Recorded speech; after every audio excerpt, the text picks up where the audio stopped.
Assalamualaikum warahmatullahi wabarakatuh. Alhamdulillahirabbil alamin. Bismillah, alhamdulillah. Wassalatu wassalamu ala Rasulillah.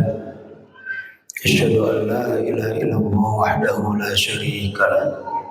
Muhammadan abduhu wa rasuluhu la nabiyya ba'dah. Allahumma salli wa sallim ala sayyidina Muhammad wa ala alihi wa sahbihi ajma'in, amma ba'd. Jemaah salat zuhur yang dirahmati oleh Allah Subhanahu wa taala, para alim ulama, para asatidz, para tokoh masyarakat yang saya hormati. Marilah di siang hari ini kita sama-sama memanjatkan rasa syukur kita kehadirat Allah Subhanahu wa taala. Allah masih memberikan kesempatan kepada kita, kesempatan berupa nikmat sehat tentunya, sehingga pada akhirnya hari ini, di siang hari yang begitu cerah ini, kita juga bisa sama-sama melaksanakan sholat zuhur secara berjamaah di satu masjid yang menjadi kebanggaan kita bersama, yakni Masjid Al-Jabar. Masjid yang insya Allah penuh dengan keberkahan. Amin ya rabbal alamin. Jemaah Masjid Al-Jabar yang dirahmati oleh Allah Subhanahu wa taala. Dalam satu ayat Allah mengingatkan kepada kita, wa in qala rabbuka lil malaikati inni ja'ilun fil ardi khalifah qalu wa taj'alu fiha man yufsidu fiha wa yasfiku ad-dima wa nahnu nusabbihu bihamdika wa nuqaddisu lak qala inni a'lamu ma la ta'lamun. Ayat ini menggambarkan kepada kita Allah memberikan pengetahuan kepada kita bahwasanya Allah menciptakan manusia yang kemudian Allah lebihkan dengan berbagai kelebihan yang juga tidak Allah berikan kepada umat atau makhluk yang lain yang juga telah Allah ciptakan lebih dulu. Allah berikan berbagai kelebihan kepada kita semua. Allah berikan berbagai nikmat yang juga tidak diberikan kepada makhluk Allah yang lain. Dan terakhir, kemudian Allah pilih kita menjadi makhluk yang termulia, dan juga kemudian Allah percayai kita menjadi imam atau menjadi pemimpin di muka bumi ini. Ini tentunya menjadi hal yang patut kita syukuri bersama. Ini menjadi hal yang tentunya juga harus selalu kita ingat. Karena dimanapun kita berada, walaupun sekecil apapun, di dalam keluarga sekalipun, kita adalah seorang pemimpin. Dan disitulah kewajiban seorang pemimpin tentunya juga mengandung satu konsekuensi tanggung jawab yang juga begitu besar. Dalam perkembangannya ketika Allah memberikan berbagai kelebihan kepada manusia yang pada akhirnya kemudian kita dijadikan khalifah fil ardh, ternyata kemudian Allah tidak begitu saja.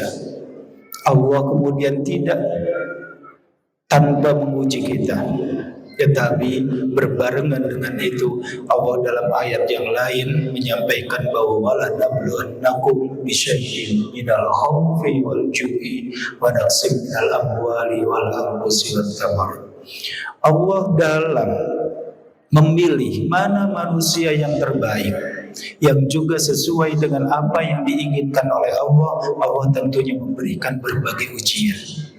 Dalam perkembangannya ternyata tidak semua manusia lurus-lurus saja.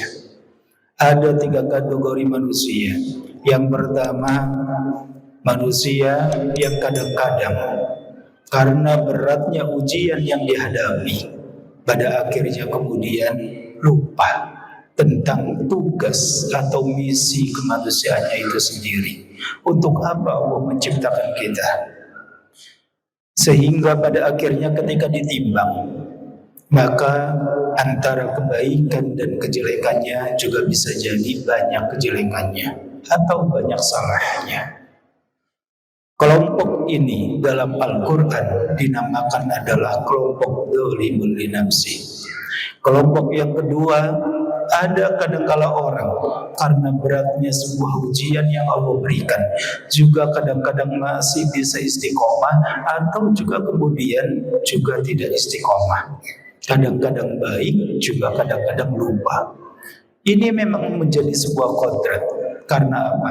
Karena manusia selain diberikan berbagai kelebihan, juga manusia tidak luput dengan khotok dan nisyan.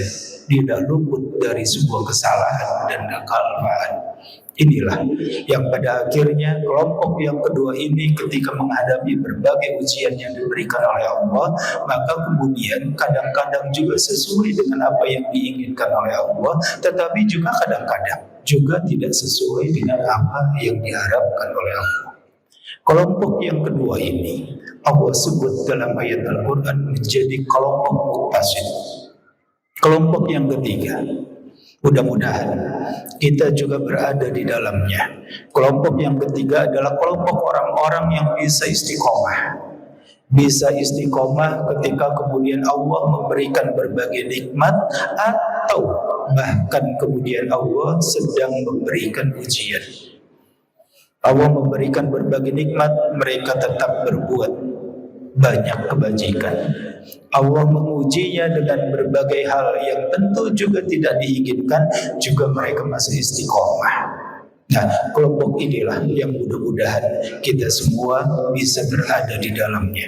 Al-Quran menyebutnya kelompok yang demikian, ada kelompok sabiqum bil khairat, kelompok orang-orang yang senantiasa berupaya semaksimal mungkin untuk selalu istiqomah dalam berbagai kebaikan.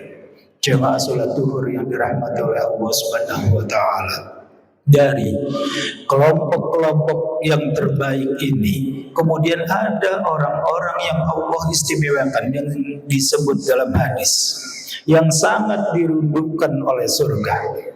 Dalam hadis yang sangat masyhur dikatakan al-jannatu mushtaqatun ila arba'ati nafarin.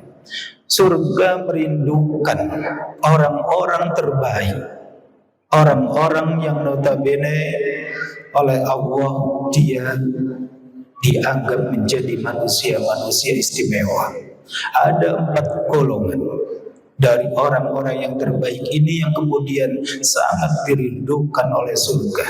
Yang pertama siapa? Yang pertama adalah talil Quran. Orang-orang yang senantiasa dirinya bersentuhan secara langsung dengan Al-Quran. Waktunya banyak dihabiskan untuk mempelajari Al-Quran, bukan hanya membacanya. Membaca Al-Quran adalah sebuah pintu masuk dalam rangka menumbuhkan kecintaan terhadap Al-Quran itu sendiri. Lebih jauh dari itu, kemudian dia berusaha memahami, mentadaburi, dan yang terakhir adalah mengamalkan isi dari Al-Quran itu sendiri. Orang-orang inilah yang senantiasa dalam hadis Rasulullah Muhammad SAW sampaikan, mereka adalah orang-orang yang sangat dirindukan oleh surga. Yang kedua, orang yang sangat dirindukan oleh surga diantaranya adalah hafidhil lisan, orang yang senantiasa bisa menjaga lisannya. Dimanapun berada, dengan siapapun berinteraksi, dia senantiasa berusaha berinteraksi dengan cara-cara yang terbaik. Tidak lagi memandang ketika dia berinteraksi dengan orang-orang yang jauh di bawahnya, atau tidak juga memandang bahwa dia berinteraksi dengan golongan yang barangkali secara materi jauh berada di bawahnya dengan dia sendiri.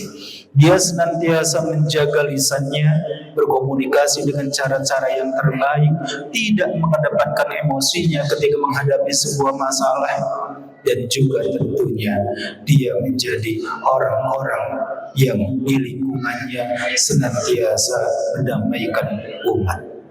Inilah orang-orang yang tentunya kemudian disampaikan oleh Rasulullah Muhammad SAW adalah orang-orang yang terbaik yang senantiasa dirindukan keberadaannya oleh surga.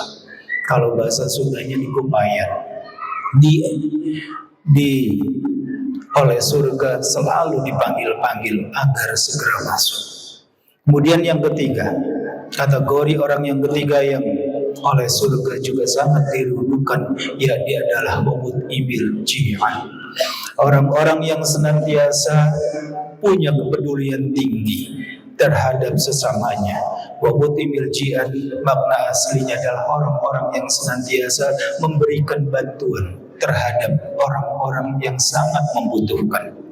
Dalam ayat yang lain dipertegas adalah orang-orang yang baik adalah alladzina yunfikuna bis-sarra'i wad-dharra'i. Orang-orang yang kemudian dirindukan oleh surga adalah orang-orang yang senantiasa mampu berbagi dengan orang lain, memberikan atau menolong orang-orang yang sangat membutuhkan. Banyak orang-orang, bisa jadi tetangga kita, kerabat kita, atau orang-orang yang jauh sekaligus juga kemudian membutuhkan bantuan dari kita. Wabut ibil jihan ini termasuk dalam kategori orang-orang yang sangat dirindukan oleh surga. Yang terakhir, orang-orang yang sangat istimewa adalah wasoibin fi syahri Ramadan. Orang-orang yang ketika di bulan Ramadan mereka menjalankan puasa dengan puasa yang bukan semata-mata hanya menahan lapar dan haus saja, tetapi puasa yang juga diimplementasikan dengan perbuatan-perbuatan yang terbaik, sehingga pada akhirnya dia juga menjadi orang-orang yang bukan hanya mulutnya yang berpuasa, tetapi kemudian seluruh badannya dan tindakannya juga diselaraskan dengan visi dan misi puasa itu sendiri, yakni adalah menahan hawa nafsu. Jamaah salat zuhur yang dimuliakan oleh Allah Subhanahu wa taala. Dalam hadis yang lain juga dipertegas, selain orang-orang yang kemudian dirindukan oleh surga, ada kelompok orang-orang yang diharamkan masuk neraka. Ini menjadi hadis yang selaras dengan keberadaannya dengan hadis yang tadi. Yang pertama adalah kullu hayyinin. Kullu hayyinin adalah orang-orang yang senantiasa rendah hati. Orang-orang yang kesehariannya selalu berupaya menjaga diri dari kesombongan. Iblis itu luar biasa keilmuannya. Bisa jadi keilmuannya juga dengan kita bisa jadi lebih pintar. Tetapi karena kesombongannya, pada akhirnya kemudian oleh Allah iblis diusir dari tempat yang terbaik, dari surga yang kemudian ditempati oleh makhluk-makhluk Allah yang terbaik. Itu karena apa? Karena kesombongannya. Maka tidak heran jika orang-orang yang memiliki sifat rendah hati itu adalah orang-orang yang kemudian kata Rasul mereka termasuk dalam kategori orang yang diharamkan untuk masuk surga. Yang kedua adalah layyinin, orang-orang yang senantiasa punya perilaku lemah lembut. Orang-orang yang senantiasa punya perilaku yang baik dalam bergaul dengan yang lain. Dalam ayat yang lain Rasul ditegur oleh Allah, "Bima rahmatin minallahi linta lahum walau kunta faddan ghalidul qalbi lam faddu min hawlik." Kata Allah, "Wahai Rasul, umat ini jika kamu tidak bersifat lemah lembut, maka niscaya bisa jadi mereka tidak akan mengikutimu, bisa jadi mereka akan berpaling darimu." Maka kemudian Rasul memiliki sifat yang lain, sifat yang lemah lembut. Sifat ini tentunya menjadi teladan yang bisa kita coba berusaha untuk miliki, sehingga pada akhirnya kita menjadi manusia-manusia yang juga oleh Allah diharamkan untuk ditempatkan di neraka. Yang ketiga adalah orang-orang yang memiliki sahlin. Sahlin itu maknanya adalah orang-orang yang ringan tangan, orang-orang yang senantiasa mempertegas hadis yang pertama, orang-orang yang senantiasa punya keinginan untuk membantu orang lain yang sedang membutuhkan. Dia tidak berat ketika mendapati tetangganya, ketika mendapati saudaranya, atau siapapun yang tentunya juga sangat membutuhkan. Yang terakhir adalah qaribin, orang yang senantiasa mampu bergaul dengan yang lainnya secara humble, ramah, dekat, dan sehingga pada akhirnya mereka sudah tidak ada lagi jarak. Inilah yang notabene menjadi manusia-manusia yang terbaik yang Rasulullah sampaikan dalam hadisnya. Allah tentunya ketika menciptakan kita dengan misi wa ma khalaqtul jinna wal insa illa liya'budun. Ibadah ini menjadi misi yang terpenting yang di dalamnya tentu membawa dengan mengajarkan kita untuk menjadi manusia-manusia yang terbaik. Secara simpel kemudian Rasulullah juga menyampaikan kepada kita dari berbagai hadis yang tadi, khairun nasi anfa'uhum linnas. Orang-orang yang terbaik adalah orang-orang yang senantiasa menebarkan manfaat kepada orang yang lainnya. Mudah-mudahan kultum yang sangat singkat ini juga bisa menjadi pengingat untuk kita semua agar kita secara ketika menjalani kehidupan ini hari demi hari, minggu, bulan, bahkan tahun, pada akhirnya kemudian kita juga bisa senantiasa menjadi baik dan lebih baik lagi. Mudah-mudahan ada manfaatnya untuk kita semua. Wallahul muwaffiq ila aqwamit thoriq. Wassalamualaikum warahmatullahi wabarakatuh.